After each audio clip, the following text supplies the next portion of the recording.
Meus irmãos, como vocês sabem, nós estamos estudando a primeira e segunda epístola de Paulo a Timóteo. Na verdade, nós estamos terminando a exposição da segunda. Nós caminhamos para o final da segunda epístola de Paulo a Timóteo. Nós vamos entrar agora no capítulo de número 3, né?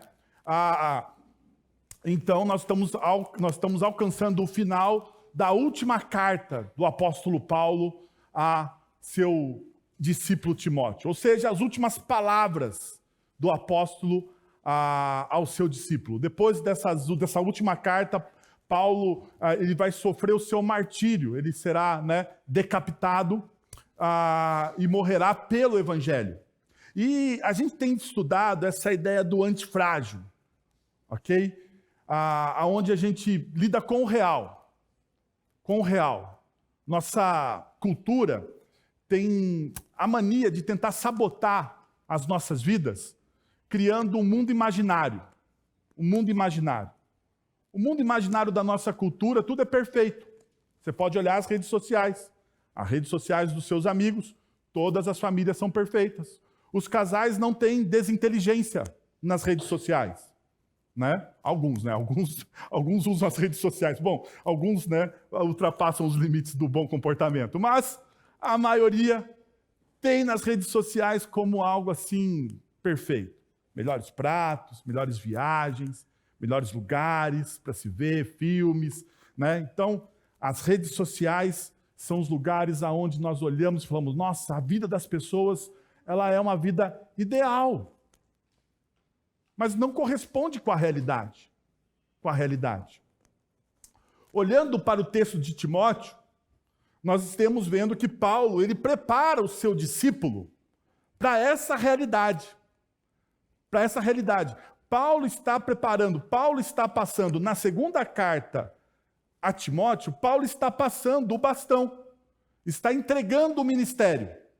E perceba, Paulo não está entregando o ministério para alguém sem defeitos. Pelo contrário, ao ler a segunda carta de Paulo a Timóteo, você vai perceber que Timóteo, ele precisa de coragem. Ele precisa de coragem. Tanto que Paulo vai dizer aí em um dos capítulos, olha, Deus não tem nos dado um espírito de covardia, mas Deus tem nos dado um espírito de coragem e de poder. Então, olha, Timóteo, o medo não tem lugar para o ministério. Não tem. Você não pode se tornar uma pessoa insegura. Você deve se tornar firme no amor e na graça de Cristo Jesus.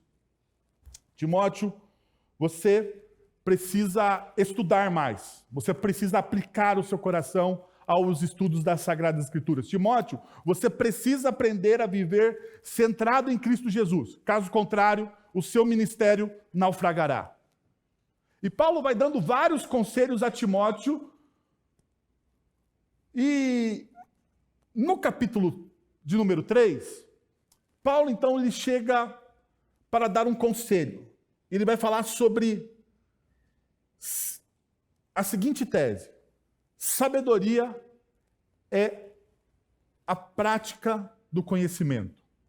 Jesus ensinou através de sua vida. Jesus nos ensinou através da sua vida.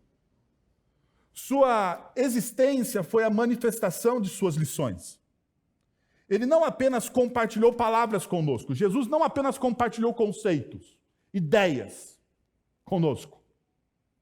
Jesus não apenas compartilhou a visão dele sobre a lei mosaica conosco. Jesus, ele ilustrou esses ensinamentos por meio do seu próprio exemplo, por meio da sua própria vida. O que é sabedoria? Quando a Bíblia fala de sabedoria, o que é sabedoria para o contexto bíblico?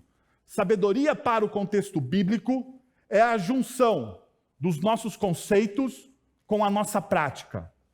Essa pessoa que consegue convergir aquilo que ela fala, aquilo que ela crê, a sua cosmovisão com a sua prática de vida, tornando algo concreto e real, a Bíblia chama essa pessoa de alguém sábio. No nosso mundo cartesiano, sabedoria é o acúmulo de conhecimento. A pessoa não precisa nem praticar aquilo que ela diz, aquilo que ela fala ou aquilo que ela ensina. Na nossa cultura, sabedoria é simplesmente o acúmulo de conhecimento. A Bíblia diz que não. A Bíblia vai dizer que aquele que acumula conhecimento e não pratica aquilo que ele conhece, aquilo que ele sabe, ele é um tolo. Ele é um tolo, um nécio. Perceba, existe um contraponto daquilo que a nossa cultura diz. Sabedoria é o acúmulo de conhecimento. Para aquilo que a Bíblia diz sobre sabedoria. Daí, então, eu comecei a pensar sobre isso. Porque o texto vai tratar em alguns aspectos sobre essa realidade. E daí eu comecei a pensar, ou fazer algumas perguntas. Quais são essas perguntas? Que tipo de pessoa você é? Ímpia ou piedosa? Que tipo de pessoa você é? Então perceba, eu estou começando numa questão progressiva. Eu começo com uma avaliação pessoal do meu coração. Que tipo de pessoa eu sou? Eu sou um ímpio ou um piedoso? Traduzindo isso, eu sou um tolo ou um sábio? Eu sou um tolo ou um sábio? Que tipo de pessoa você está se tornando? Agora eu estou pensando no meu desenvolvimento. Eu faço uma pergunta. Quem eu sou? Como eu me classifico?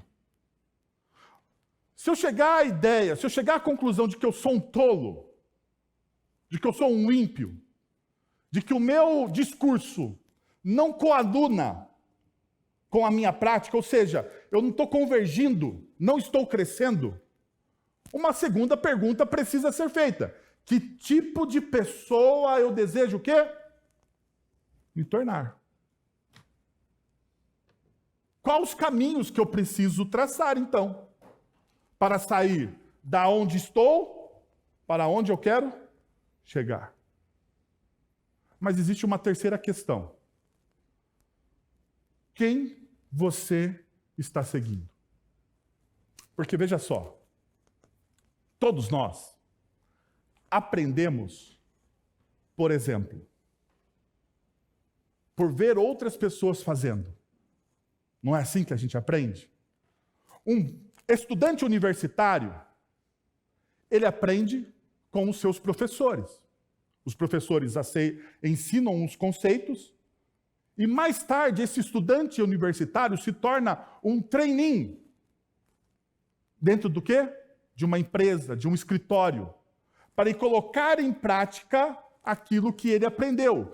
E no momento do trainee, quando ele vai treinar os conceitos que ele aprendeu na universidade, porque a universidade nos dá conceito. Lembra, na nossa cultura, sabedoria é o acúmulo de conhecimento.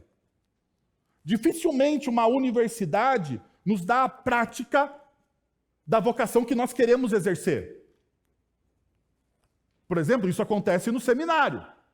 O seminário me dá os conceitos de como eu devo interpretar as Sagradas Escrituras. O seminário me dá a habilidade de conseguir fazer uma simples tradução do grego, do hebraico para o português, de eu entender as estruturas literárias das Sagradas Escrituras para poder interpretar e pregar a vocês. Mas a pergunta é, como eu aprendi a pregar? No seminário? Não. Porque o seminário me dá o quê? Acúmulo de conhecimento. O seminário não me leva à prática. Isso acontece com diversas carreiras que nós temos aqui representadas na nossa plateia. O que vai te dar a prática é o seu treinamento. É você se tornar alguém, um estagiário. Na nossa cultura, o famoso estagiário. O estagiário faz de tudo, né? Estagiário é o famoso Severino. Por exemplo, o nosso estagiário aqui na nossa igreja, quem que é? Pastor Guilherme. Faz de tudo. Faz de tudo. Está aprendendo. Então, ele vai lá, pega água para o pastor titular. Espero que não tenha cuspido na água, né? Vai saber se está com raiva de mim, né?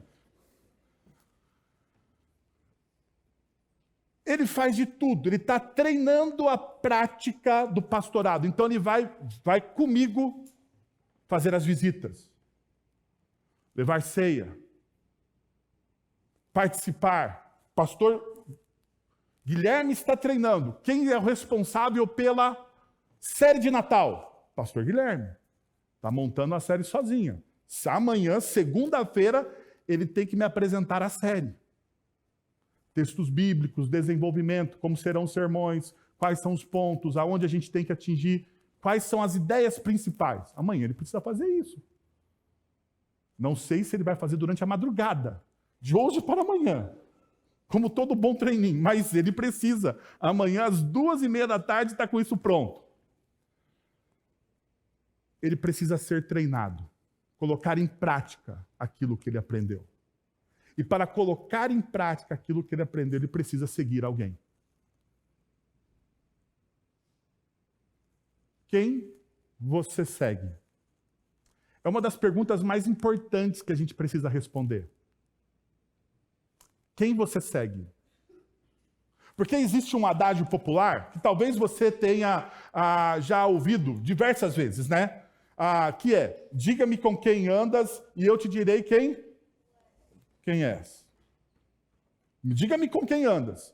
Eu, sinceramente, não gosto muito desse adágio, porque quando eu penso em andar aqui, esse andar, para mim, tem a ver muito com a questão do evangelho. Eu preciso andar com pessoas que não conhecem o evangelho, porque, afinal de contas, a missão nos convida a caminhar ao lado de pessoas diferentes, dos marginalizados, seguindo os passos de Jesus. Lembre-se, nos evangelhos, Jesus é conhecido por andar com quem? Com os religiosos da sua época? Com os pecadores. Jesus, ele é conhecido por andar com os pecadores, com as prostitutas, com os publicanos, com aqueles que eram marginalizados, com as pessoas que tinham algum tipo de deficiência. Jesus entra na comunidade dos leprosos. Jesus toca os leprosos. Ou seja, andar com os marginalizados, com os diferentes, com aqueles que a nossa sociedade não quer tocar, faz parte da nossa missão. Faz parte da nossa missão. Agora tem uma coisa que é diferente. E daí eu queria mudar o adágio popular. Me diga quem tu segues e eu direi quem és. Me diga quem tu está seguindo. Quem é a sua referência? Quem é a sua referência? E eu vou dizer então quem você é. Porque perceba uma coisa que a Bíblia nos ensina. A Bíblia nos ensina a dar o nome certo para as coisas que nós estamos praticando. Muitas vezes nós denominamos as coisas de maneira errada.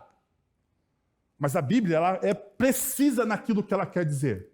Veja, seguir, dentro da perspectiva bíblica, seguir na tradição bíblica, é um ato deliberado de imitação. Os discípulos eram conhecidos como seguidores do caminho, pois trilhavam os passos de Cristo. Mais tarde, foram reconhecidos como pequenos cristos. E daí chamaram-se cristãos, dando origem a essa denominação que até hoje nós carregamos. Por que nós nos chamamos cristãos? Porque a ideia é que cada um aqui, representado, é um pequeno Cristo, um pequeno seguidor de Cristo. Imita, faz, pensa, age. A partir da cosmovisão cristã, a partir dos princípios, dos ensinamentos de Cristo Jesus. Pelo menos é isso que a palavra de Deus nos impele a pensar, nos leva a pensar. Você se torna um seguidor. Veja, isso converge com as Sagradas Escrituras. Salmo 1, versículo 1, vai dizer: como é feliz aquele que não segue o conselho dos ímpios, não imita a conduta dos pecadores, nem se assenta na roda o quê? Dos zombadores. Perceba, existe uma progressão. Primeiro você faz o quê? Primeiro você segue. Ao seguir alguém, você imita. Ao imitar alguém, você tem o quê? Comunhão com esta pessoa. Sentar na roda. Sentar na roda significa partilhar conceitos e ter uma refeição com essa pessoa. Na cultura bíblica. Então, o primeiro passo da sua caminhada com alguém é fazer o quê? Não é andar com, é seguir. Seguir significa que você está atrás dessa pessoa. Você não está ao lado dessa pessoa. Você está atrás dessa pessoa.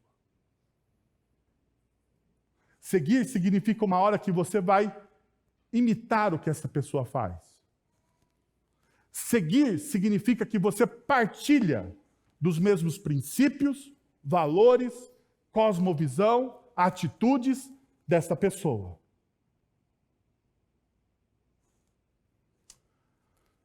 A pergunta: quem você anda seguindo? Quem você anda seguindo?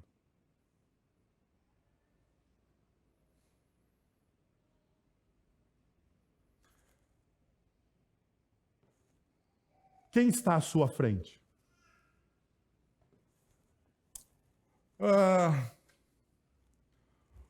Existe uma frase que é atribuída ao Mahatma Gandhi que diz assim: eu gosto do seu Cristo, mas não gosto de seus cristãos. Seus cristãos são tão diferentes do seu Cristo. Sabe, eu não gosto muito da ideia de um não cristão atribuir um juízo aos cristãos. No entanto, eu preciso dar o braço a torcer, se é que foi o Mahatma Gandhi que disse isso. No entanto, essa frase tem um pouco de verdade. Por quê? Porque dentro da nossa igreja brasileira existe uma divergência e não uma convergência. Qual é a divergência? A divergência dentro da nossa comunidade ou da nossa igreja é que, por muitas e muitas vezes, o nosso discurso, o nosso ensino, não está alinhado com a nossa prática. Então, para aqui. O nosso discurso, o nosso ensino, não está alinhado com o quê? Com a nossa prática. Deixa eu te fazer uma pergunta. Se os nossos ensinos e os nossos discursos não estão alinhados com a nossa prática, nós podemos nos denominar seguidores do Cristo?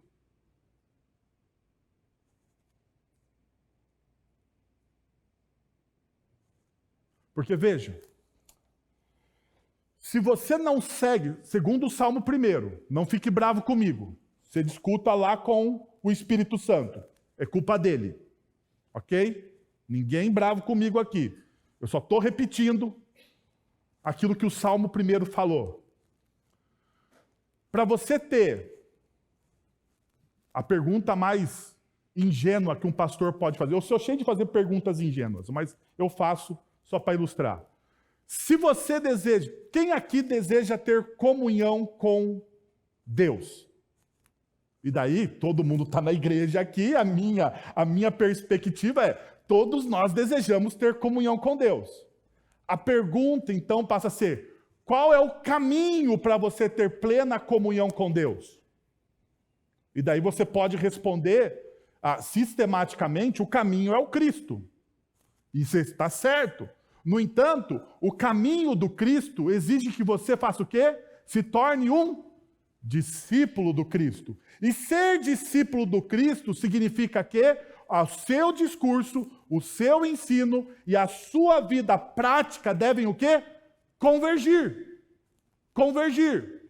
Então, se a sua vida prática, se você é um seguidor do Cristo, a sua vida prática vai convergir naquilo que Cristo ensinou, logo você se torna o quê? Um imitador de Cristo. Um imitador de Cristo. E se você é um imitador de Cristo, logo você se assenta na mesa com Cristo. Você compartilha dos mesmos princípios, valores, cosmovisão que ele tem.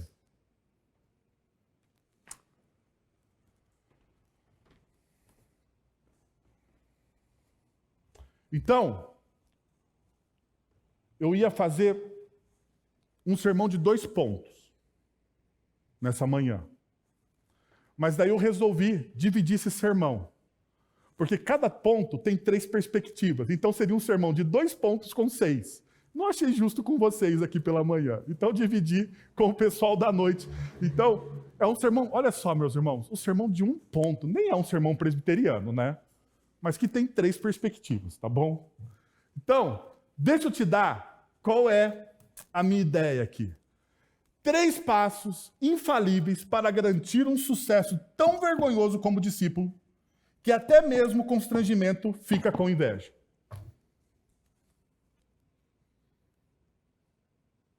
3 passos para você. Esse aqui é o meu momento coach. 3 passos para você obter o quê? Sucesso. Um sucesso o quê? Vergonhoso como discípulo. 3 passos para você obter um sucesso tão vergonhoso como discípulo, que até o constrangimento fica com inveja de você. Vamos lá? Vocês querem caminhar comigo nesses passos? Vamos então. Você não tem alternativa, né? Vai ter que caminhar. Vamos embora. Primeiro, viva centrado apenas em si mesmo, priorizando os seus próprios interesses. Viva centrado apenas em si mesmo, priorizando os seus próprios interesses. Abre a sua Bíblia em 2 Timóteo, capítulo 3, a partir do verso de número 2. Os homens deste tempo. Deixa eu te lembrar que Paulo começa nos últimos dias. Os últimos dias, no versículo de número 1, é agora, é este momento. Paulo não está falando de um tempo futuro. Paulo está falando do tempo que ele está vivendo, ou seja, Paulo está falando deste momento. Então, tá bom? Deste momento. Versículo de número 2. Os homens serão egoístas, avarentos, presunçosos, arrogantes, blasfemos, desobedientes aos pais, ingratos, ímpios, sem amor pela família, irreconciliáveis, caluniadores, sem domínio próprio, cruéis, inimigos do bem, traidores, precipitados, soberbos, mais amantes dos prazeres do que amigos de Deus. Paulo, ele dá uma descrição. Observe como Paulo, nos versículos 2, 3 e 4, apresenta uma lista de práticas pecaminosas que parece que retrata a nossa realidade. Mas, veja, na nova versão internacional, que é a que eu estou usando, e nem na revista atualizada, dá para a gente perceber uma coisa que na King James a gente consegue perceber e se torna uma tradução mais exata do texto grego do que a usada tanto na NVI quanto na revista atualizada. Olha o que a King James mostra. Porque haverá homens amantes de si mesmo. Perceba aí. Verso de número 2. Porque haverá homens amantes de si mesmos, avarentos, presunçosos, orgulhosos, blasfemos, desobedientes aos pais e mães, ingratos e profanos. Verso de número 3, ele abre de novo. Sem afeto natural. O que a NVI traduz como sem amor pelos pais, a tradução mais literal seria sem afeto natural. Se me recorde a memória, a revista atualizada fala sobre amor à família. Amor à família. Então perceba, é o amor inato em todo ser que nasce. Todo mundo ama a sua própria família em alguma medida. E o que o texto está dizendo é que eles estão sem esse afeto. Daí continua, irreconciliáveis, falsos acusadores,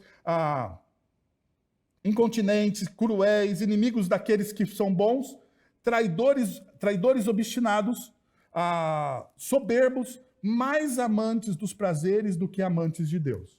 Veja que, em cada momento, Paulo fala de uma distorção dos amores. Ele fala sobre os homens que amam a si mesmos, os homens que não têm amor pelos outros, e os homens que amam o quê?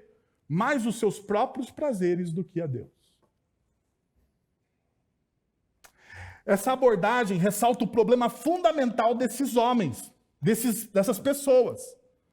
Todos têm objetivo de adoração. Todo ser humano é um ser religioso e ele adora alguém ou alguma coisa. E aqui, então, esse amor é o quê? É o reflexo máximo da adoração. Como isso fica evidente na nossa cultura? Perceba, narcisismo, o amor a si mesmo, materialismo, amor ao dinheiro, hedonismo, amor ao prazer. São as três formas de amores que contaminam a nossa adoração. Perceba como isso se aplica no nosso dia a dia. Primeiro, o narcisismo, a tentação de você ser. A tentação de você ser. Ser. Ser o centro das atenções. Eu preciso ser.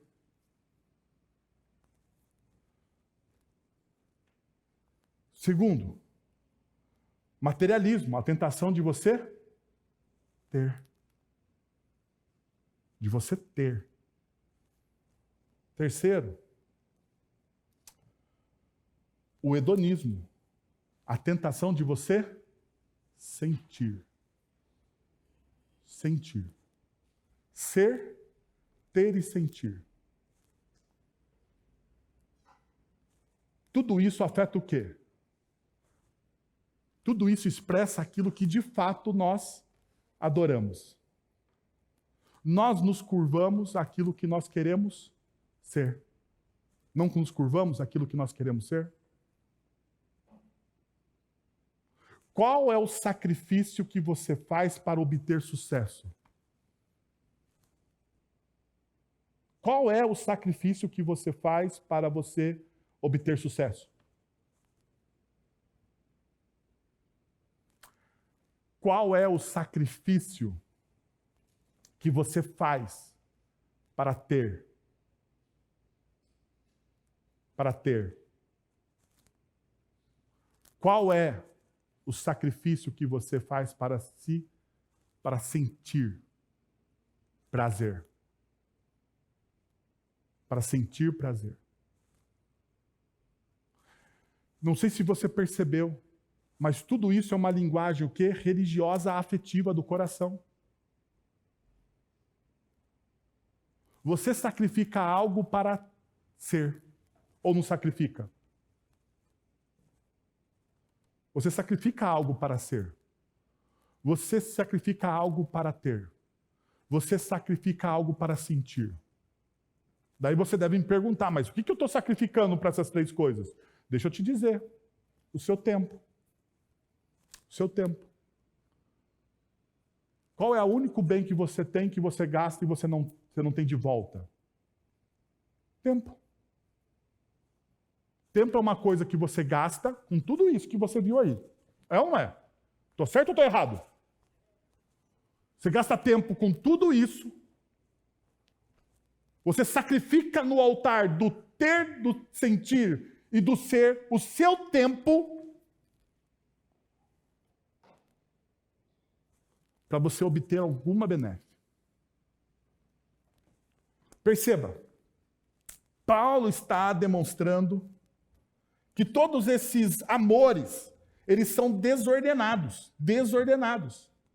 Ou seja, eles são os excessos. Não estou dizendo que você não deve ter uma boa vocação, não estou dizendo que você não deve conquistar coisas, ter uma boa casa, fazer boas viagens. Eu não estou nem dizendo para você não sentir aquele frio da barriga do primeiro beijo. Porque isso é inerente, nós somos assim. Deus nos constituiu assim. Qual é o problema, então? O problema são os excessos. Os excessos levam as pessoas a desvalorizarem aquilo que é bom. Perceba a nossa sociedade. Perceba os relacionamentos líquidos que nós temos.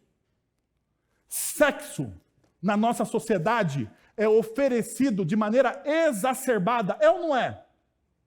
É de maneira exacerbada. E quando algo é oferecido de maneira exacerbada, ele perde o quê? O seu valor. O seu valor.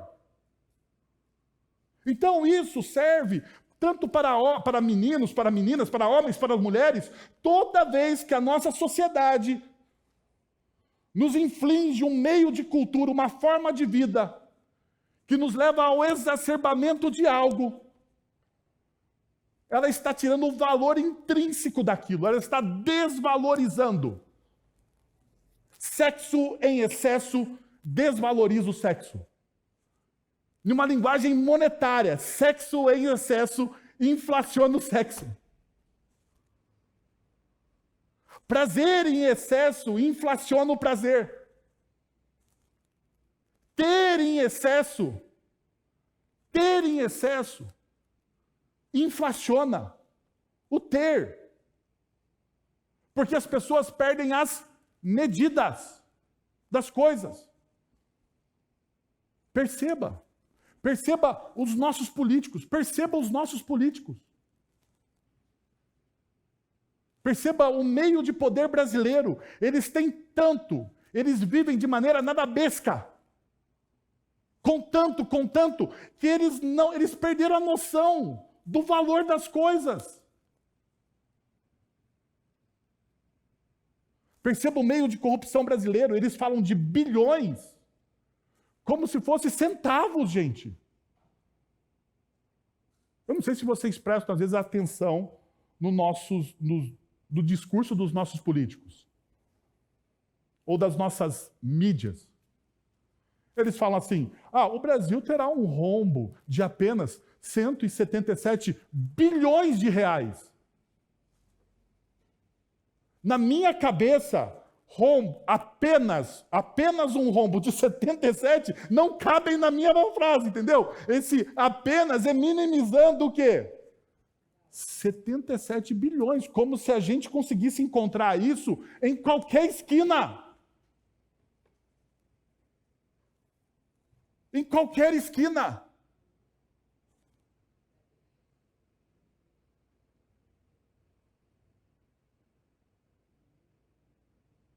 O excesso de sentir também desvaloriza o sentimento. Quer ver um exemplo? Pais que amam de forma não saudável o seu filho, mas de forma... Eu não sei se amor caberia aqui, porque talvez não seja amor. Talvez a melhor palavra seja adoração. Pais que fazem uma adoração invertida aos seus filhos. Que tem o seu filho no altarzinho. Sabe? O filho pede e o papai sai correndo para realizar o sonho do filhinho. Porque, afinal de contas, o filhinho não pode, em nenhum momento, fazer o quê? Esperar. Você já percebeu que essa geração... Eu não sei vocês, mas eu olho os meus filhos. Você já percebeu que essa geração não sabe esperar? Por exemplo, eu vou dar um exemplo bobo para ilustrar algo sério para vocês. Na minha infância, não tinha, pasmem, jovens, não tinha streaming na minha infância. Na minha infância foi uma infância sem internet. Sabe? Não tinha internet na minha infância, não tinha internet. Não tinha celular na minha infância. A minha infância foi a última infância que viu cassete. Sabe a fita cassete? Que você girava com a caneta Bic? Você já fez isso? Pegou a caneta Bic para virar? Eu fiz muito disso na minha vida. Na minha infância, que não tinha o streaming, que não tinha, né, as facilidades da nossa vida contemporânea, moderna, você, para assistir um desenho que você gostava, você tinha que fazer o quê? Esperar. Você tinha que estar naquela hora, no momento exato do desenho, na frente da TV, porque se você perdesse aquele momento, você teria que fazer o quê? Esperar novamente. Não era assim? Comigo era assim. Pergunta: o meu filho, que nasceu na era da internet, o meu filho não imagina uma vida sem ser uma vida conectada. O meu filho, quando eu falo que na minha infância não tinha internet, ele pergunta assim: o que vocês faziam? Como que vocês viviam? A pergunta dele é assim: mas como? Como você vivia sem internet, papai? Eu falei: não sei, filho, nós chegamos aqui assim. Hoje o meu filho, ele precisa esperar para um desenho que ele gosta? Olha o privilégio. Porque se na hora do desenho que você gosta, na minha época, desse vontade de ir ao banheiro, você fazia o quê? Segurava. Eu vou segurar aqui para assistir o capítulo. Agora o meu filho sabe o que ele faz? Ele dá um pause. Deixa todo mundo esperando na sala. Outro dia estava assistindo um filme de herói com o Arthur lá dos Avengers lá. Daí ele deu um pause. Por que você parou o filme? Eu vou ao banheiro, me espere.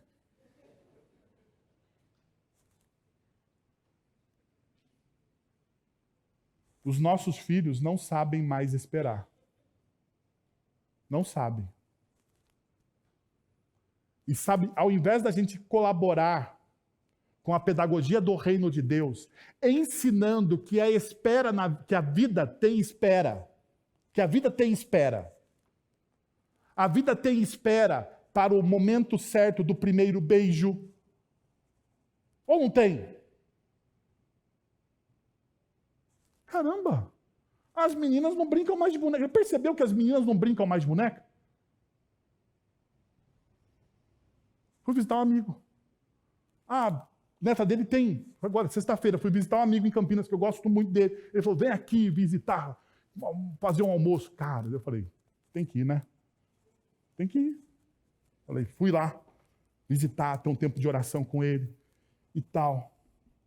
Daí ele tinha 10 anos de idade. A menina tem um negócio de maquiagem que nunca vi na minha vida. E eu falei assim: cadê as bonecas? Não tem mais, pastor. Boneca é coisa do passado. Uai. Cadê as crianças, gente? Elas não sabem mais esperar o tempo delas. Tempo. Tempo. Momento certo para isso. Meu filho de 9 anos veio falar para mim que, pai, tem uma menininha bonita lá no colégio. Em certa medida eu falei: tá bom, estou feliz, né? Pelo menos menina, né? Você fica feliz. Mas, por outro lado, eu olhei e disse: tem que esperar, cara, que isso? Você pode admirar todas as meninas do seu colégio, e é bom que você continue admirando todas as meninas do seu colégio. Mas não é hora. Você não está maduro bastante. as pessoas não sabem mais esperar.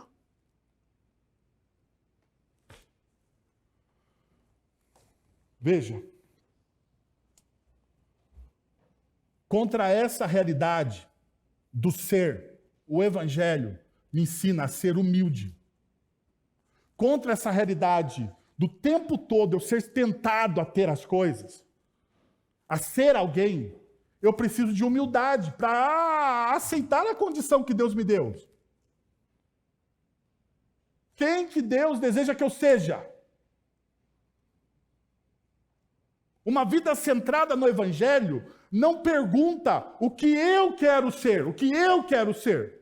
Porque, veja, eu não queria, eu posso falar isso com toda tranquilidade para vocês, se fosse fazer uma escolha racional para a minha vida e para a vida da minha família, eu não seria um pastor. Não seria. Eu não seria um pastor. E eu não tenho problema nenhum em falar isso para vocês. Mas ao invés de eu fazer uma pergunta do que eu quero ser, eu fiz a pergunta ao contrário. O que Deus deseja que eu seja? E a humildade está aonde? Está em você aceitar, com extrema alegria, em você ser aquilo que Deus deseja que você se torne.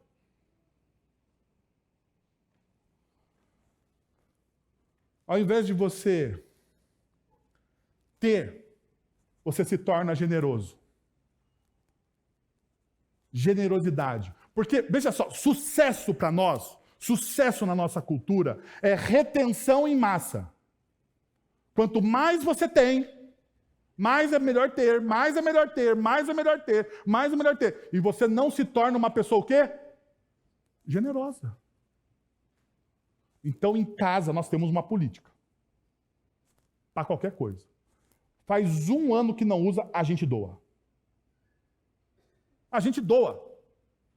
Tá lá, 1 ano, você não usa, você nunca mais vai usar, não adianta. Tá lá a roupa, você engordou. Faz 1 ano que você tá para emagrecer. Você não emagreceu? Você não emagrece mais na vida. Aceita. Aceita e doa. Se emagrecer, você compra outra, fica tranquilo. Porque o camarada fica lá segurando a roupa, mofando, pegando traça. Não é verdade? Se você treine a sua generosidade. Treine a sua generosidade em tudo aquilo que você tem, em tudo aquilo que Deus te coloca. Treine a sua generosidade dentro dos seus dízimos e ofertas dentro de uma comunidade cristã. Treine a sua generosidade abençoando a vida de pessoas. Treine a sua generosidade abençoando, não somente com dinheiro, gente, com tempo. Treine a sua generosidade dando tempo para os seus filhos. Dando tempo para sua esposa, dando tempo para os seus amigos, dando tempo para os seus pais. Treine a sua generosidade. Ao invés de você sentir, treine a sua integridade. Seja íntegro. Integridade. Sentir, você precisa buscar integridade. Por quê? Porque o meu coração, diz a palavra de Deus, o seu coração é enganoso. Aquilo que nós sentimos, muitas vezes, não provém de Deus, não está convergindo com a palavra de Deus. Não está colaborando com a palavra de Deus. Os meus sentimentos me traem. Então, o que é ser íntegro? Ser íntegro é reconhecer que os seus sentimentos te traem. Que os seus desejos não são bons. Integridade. Uma segunda lição que o texto me mostra é a seguinte. Sua expressão religiosa é mais um espetáculo superficial do que uma verdadeira conexão com Deus. Vejam o que o texto mostra. Verso de número 5. Tendo a aparência do quê? De piedade. tendo a aparência. O texto vai dizendo, tendo a aparência de piedade. Ou seja, ele é, mas não é. Essa ideia, a aparência de piedade, nos dá, às vezes, uma visão superficial da coisa. Porque no grego, no original, o texto, essa aparência, essa palavra, destaca a transição ou evolução que ocorre em um objeto, organismo ou conceito, indicando uma mudança perceptível em sua estrutura ou essência. O que é aparência de piedade? Aparência de piedade é quando você altera o evangelho para algo que se torna palatável a você. Porque nem sempre o evangelho é palatável a nós. O evangelho me desafia o tempo todo a mudança, a transformação. Mas daí a pessoa dá uma mudada, sabe? Ela muda a essência do evangelho para que aquilo se torne, dá uma atualizada no evangelho, para que aquilo se torne o quê? Palatável à pessoa. Aceitável à pessoa. Deixa eu falar uma coisa para você, o evangelho ele não é politicamente correto. Ele nunca será politicamente correto. Por quê? Porque o evangelho vai contra os nossos desejos. Vai contra os meus desejos. Porque o evangelho até entende que os meus desejos são pecaminosos. Então ele nunca será politicamente correto. Ele sempre vai me desafiar à transformação, à mudança. Mas qual que é o problema desse pessoal que busca uma experiência religiosa, mas não aceita o quê? O evangelho. Ele muda a essência do evangelho. Fala-se de Jesus, mas não vive o quê? O Cristo. Fala-se de Jesus, mas não segue o Cristo. A partir do momento que você fala de Jesus, mas você não segue o Cristo, você alterou o evangelho. Você mudou o evangelho. Uma outra coisa que esse texto me leva é a segunda parte. Negando, o que essa aparência de piedade faz? Ela nega o poder do evangelho. Perceba, negar o poder do evangelho tem a intenção de evidenciar como as tentativas de introduzir pequenas alterações frequentemente subestimam a profundidade e a transformação que o evangelho pode proporcionar. Negar o poder do evangelho é você negar que o evangelho pode transformar uma pessoa. Você negar o evangelho, negar o poder do evangelho, é você falar assim, não, o evangelho não muda ninguém. E sabe como que a gente vive esse evangelho que não muda ninguém? Quando a gente não prega o evangelho às pessoas. Você tem a oportunidade de falar do evangelho, mas você não prega o evangelho. Naquele momento você está fazendo o quê? Negando o poder transformador do evangelho. Perceba, aparência de piedade. Eles falam de Jesus, mas eles negam o quê? O poder de Jesus. Negar o poder de Jesus é negar também a autoridade de Jesus. Olha só, você pode ir numa comunidade cristã e ouvir sobre milagres, sobre transformação de uma situação, mas a pessoa não se submete ao evangelho, não se submete aos princípios do reino de Deus. Essa pessoa que crê que Jesus pode transformar qualquer situação, mas ao mesmo tempo ela não se submete ao evangelho, ela crê no poder do evangelho? Ela crê no poder do evangelho?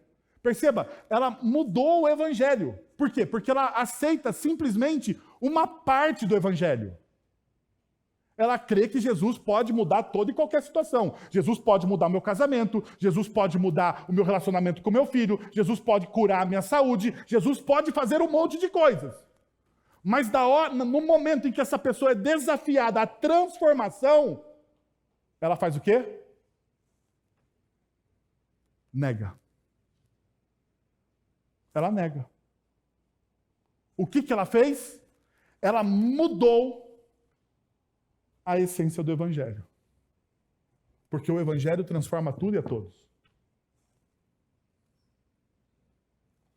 Terceiro, se você quer se tornar um fracassado, um fracasso vergonhoso como discípulo de Jesus, o terceiro passo é esse. Um conhecimento que não leva a lugar algum. Ter um conhecimento que não leva a lugar algum. Olha o que o texto bíblico vai dizer. São esses os que se introduzem pelas casas e conquistam mulheres instáveis, sobrecarregadas de pecados, as quais se deixam levar por toda espécie de desejos. Elas estão sempre aprendendo, jamais conseguem chegar ao conhecimento da verdade. Como James e Jambres se opuseram a Moisés, esses também resistem à verdade. A mente deles é depravada, são reprovados na fé, não irão longe. Porém, como no caso daqueles, a sua insensatez se tornará evidente a todos. Perceba, o texto coloca dois personagens. E aqui, é lógico, existe uma interpretação que você precisa entender. Paulo, quando fala das mulheres, existe um contexto o quê? Local, social. Mas agora nós vamos retirar os princípios principais para a aplicação das nossas vidas. Então, quais são esses dois personagens que Paulo fala? Ele fala de líderes maus e discípulos frágeis. Como ele trabalha essa ideia de líderes maus e discípulos frágeis? Perceba, de duas formas. Esses líderes, eles infiltram-se na vida das pessoas, aproveitando suas fragilidades, criando o quê? Dependência. Veja o que o texto bíblico nos mostra. São esses os que se introduzem pelas casas, eles entram nos lares, eles se infiltram. Conquistam pessoas que são o quê? Instáveis, sobrecarregadas de pecado, as quais se deixam levar por toda espécie de desejos. Líderes maus se aproveitam das fragilidades e criam o quê? Dependência. Dependência. Em muitas comunidades religiosas, cria-se uma dependência do líder,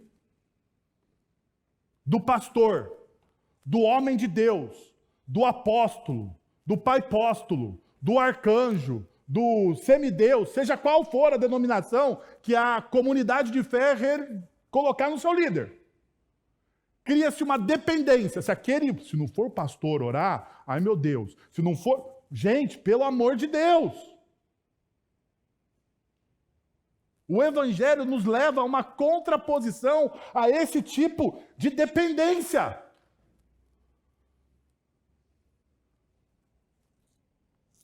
Segundo, propaga uma fé desprovida de experiências genuínas com Deus.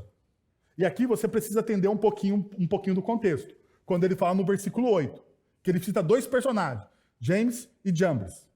Paulo destaca líderes questionáveis que mencionam a corrupção mental deles no versículo de número 8, fazendo uma alusão aos feiticeiros. Quem são esses dois personagens que Paulo cita? São os dois feiticeiros que se opuseram a Moisés diante de Faraó, em Gênesis capítulo 7, versos de 11 a 12.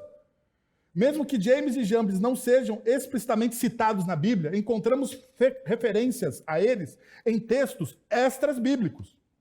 Ao enfrentarem Moisés, esses feiticeiros jogaram suas varas e se transformaram em cobras, em uma tentativa de imitar o poder divino manifesto através do profeta, do homem de Deus.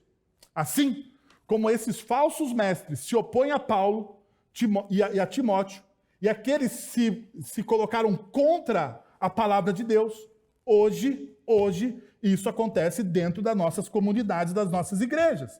Pessoas que oferecem uma experiência religiosa, mas que não é uma experiência com Cristo. Que não é uma experiência com Cristo.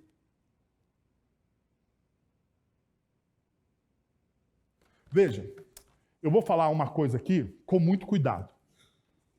Porque a minha ideia não é criticar ninguém. Então é com muito cuidado. Mas deixa eu te falar. Existem comunidades cristãs que pintam a parede de preto, que bota show de luzes, fumaça. O pastor vai entrar para pregar. Pensou que legal, gente? Eu tenho uma máquina de fumaça aqui, sai a fumaça, eu entro aqui para pregar. Hã? Não ia ser legal? Não, né? Estou brincando. Presbítero, fica calmo. É uma brincadeira somente. Mas existem algumas comunidades cristãs que têm essa experiência. Som alto.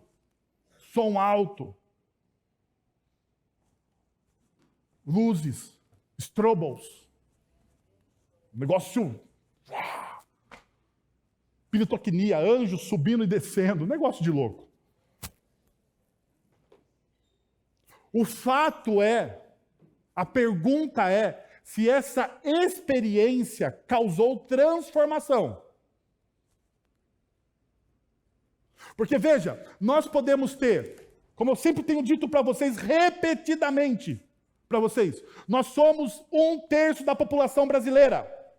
Os evangélicos, aqueles que se dizem cristãos, aqueles que se dizem seguir o caminho do Cristo, são 1/3 da população evangélica. Qual a transformação? A cidade de Sorocaba é uma das cidades mais evangelizadas do Brasil. Não sei se você sabia disso, mas é. Qual a transformação que o povo de Deus na cidade de Sorocaba tem feito? Qual a diferença? Então, aquela experiência com estrobos, o pastor aparecendo no meio da fumaça, anjos subindo e descendo, é só pirafagia. É frenesi. Você se sente bem, mas você se sente bem também, me desculpe, você se sente bem indo num show do YouTube também. Você já foi num show do YouTube? Rapaz, é uma experiência única. Você já foi no Circo de Soleil? Vê os caras fazendo malabarismo e tal. Você fala, meu Deus, você fica excitado, o seu coração dispara. É uma experiência única. Só que qual é a diferença do show do YouTube ou da experiência no Circo de Soleil para o Evangelho? O show do YouTube e a experiência do Circo de Soleil não transformam. Eles trazem um sentimento de bem-estar. O Evangelho transforma tudo e a todos. Não pode ser uma experiência qualquer. Você precisa entrar numa comunidade cristã com a expectativa que naquele dia você vai ouvir a voz de Deus e a palavra de Deus será exposta. É assim. É isso que vai transformar. É isso que vai fazer a igreja ir avante. Paulo ainda fala dos discípulos frágeis. Veja o que ele diz. Eles são instáveis, sobrecarregados de pecados, os quais se deixam levar por toda espécie de desejos. Eles estão sempre aprendendo e jamais conseguem chegar ao conhecimento da verdade. Esses discípulos frágeis têm algumas características. Primeiro, eles nutrem medo das consequências do pecado, mas não têm constrangimento em praticá-los. Eles têm medo da consequência. É a pessoa que comete o pecado escondido, mas não para, ele tem medo que a pessoa que ela seja pega. Ai, será que a pessoa vai ver que eu fiz isso? Ela fica com medo, não do pecado. Ela fica com medo de ser pega. Sabe, é que nem o nosso filho fazendo uma traquinagem, sabe? Filho fazendo traquinagem, coisa que não pode fazer. Daí você chega na hora e fala, ai papai, ele não está com medo da traquinagem, porque ele estava fazendo. Ele está com medo de ser pego, feio, fazendo a traquinagem. Gente, nós temos que ter medo do pecado. O pecado significa a separação do meu coração do coração de Deus. O pecado deliberado é uma opção por você viver alienado de Deus. Ainda, existe uma outra coisa, uma outra característica que o texto nos aponta. São controlados por uma necessidade incontrolável de receber algum tipo de reconhecimento. Perceba, eles são tomados por desejos, por todo tipo de espécie de desejos. São controlados por uma necessidade incontrolável de receber algum tipo de reconhecimento. O que me controla? Paulo está dizendo que discípulos frágeis são controlados por desejos incontroláveis. Parece um contrassenso, mas é verdade. E por receber algum tipo de reconhecimento. Por fim, Paulo fala o seguinte: esses discípulos frágeis têm uma ânsia por conhecimento, mas uma dificuldade latente em praticar o que aprendem. E para mim aqui é o mais grave, gente, de tudo. Porque veja o que o texto diz no versículo 7. Essas pessoas estão sempre aprendendo e jamais conseguem chegar ao conhecimento da verdade.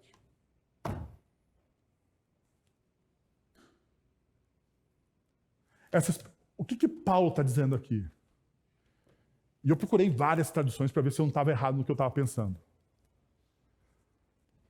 Paulo está dizendo que essas pessoas elas têm ânsia por conhecimento. Ânsia por conhecimento. Elas aprendem, mas elas nunca praticam aquilo que elas aprenderam. Porque chegar à verdade significa o quê? Colocar em prática o seu conhecimento. Vou te dar um exemplo. Quando a gente sabe que uma teoria na ciência, que uma teoria é verdadeira, quando ela se prova na prática. Não é assim? Não é assim? Uma teoria se torna verdadeira quando ela se prova na prática. Aqui está a minha crise, não somente com a igreja, mas comigo mesmo. Porque a gente passa a vida toda aprendendo. Você pode passar a vida toda na igreja, aprendendo, e nunca chegar ao conhecimento da verdade. Porque você não praticou.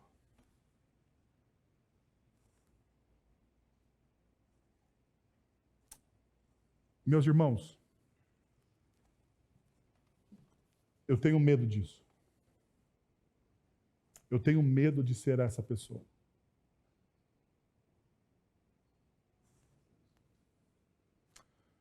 Eu quero convidar você a fechar os seus olhos e abaixar a sua fronte.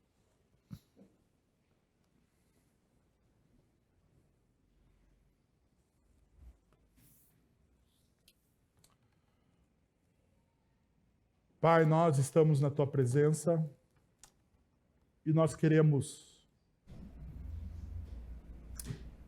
te pedir perdão, Senhor. Te pedir perdão porque nós temos uma ânsia tremenda por aprender. Aprendemos.